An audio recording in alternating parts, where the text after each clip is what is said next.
இளைஞரின் ஒற்றை Insta story அவரை டெல்லி ஸ்ரத்தா பாணியில் காவு வாங்கியிருக்கிறது. கரூரை உலுக்கி தமிழகத்தில் பரபரப்பை ஏற்படுத்தியிருக்கும் இந்த சம்பவத்தின் முழு பின்னணி குறித்து விவரிக்கிறது இந்த செய்தி தொகுப்பு.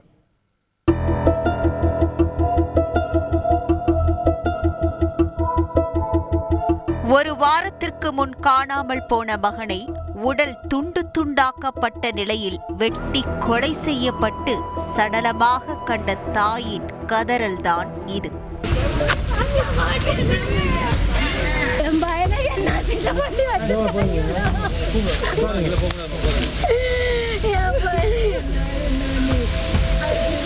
அத்தனைக்கும் காரணம் ஒற்றை இன்ஸ்டா பதிவுதான் என்பது விசாரணையில் தெரிய வந்திருப்பதும், இதன் பின்னணியில் 9 பேர் கொண்ட கும்பலை போலீசார் கைது செய்திருப்பதும் கரூரை பதற வைத்திருக்கிறது.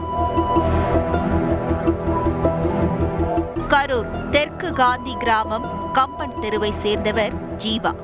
20 வயது இளைஞரான இவர் திருப்பூரில் உள்ள தனியார் நிறுவனம் ஒன்றில் வேலை பார்த்து வந்த நிலையில் விடுமுறைக்காக சொந்த ஊர் திரும்பிய போதுதான் திடீரென மாயமாகியிருக்கிறார்.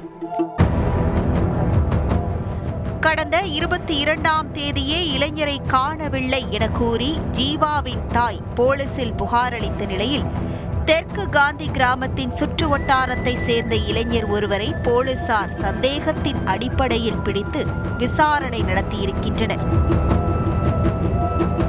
விசாரணையில் கரூர் சிட்கோ தொழிற்சாலைக்கு பின்புறமுள்ள முட்புதரில் இளைஞரை கொன்று புதைத்ததாக அவர் பகீர் வாக்குமூலம் அளித்திருக்கிறார். உடனே இளைஞரை குல்லா அணிய வைத்து முகத்தை மூடி சம்பவ இடத்திற்கு அழைத்து சென்ற போலீசார் அவர் காட்டிய இடத்தில் தோண்ட ஆரம்பித்தனர். இதில் காணாமல் போன ஜீவாவை கை, கால், தொடை என அவரது உடலை 6 துண்டுகளாக போலீசார் சடலமாக மீட்டது ஒட்டுமொத்த கரூரையும் பதற வைத்தது.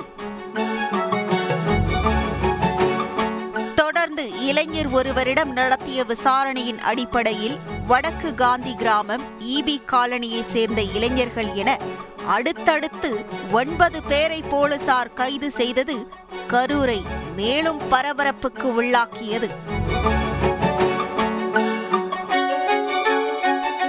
விசாரணையில் கொலை செய்யப்பட்ட ஜீவாவிற்கும் ஒரு தரப்புக்கும் இடையே முன் விரோதம் இருந்து வந்ததும், இதில் இரு தரப்பும் இன்ஸ்டாவில் மோதி பகை வளர்த்து வந்ததும் தெரிய வந்திருக்கிறது.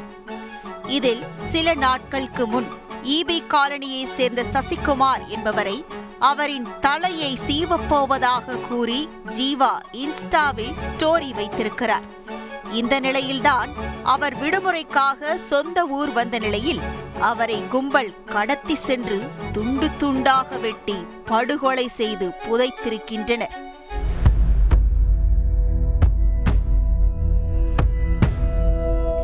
கரூரை உலுக்கி ஸ்தம்பிக்க செய்திருக்கும் இந்த சம்பவத்தில் 9 பேரை கைது செய்திருக்கும் போலீசார் முன்விரோதத்திற்கான காரணம் குறித்தும், மேலும் இதில் யாரேனும் தொடர்பில் இருக்கிறார்களா என்ற கோணத்திலும் போலீசார் தீவிர விசாரணை நடத்தி வருகின்றனர்.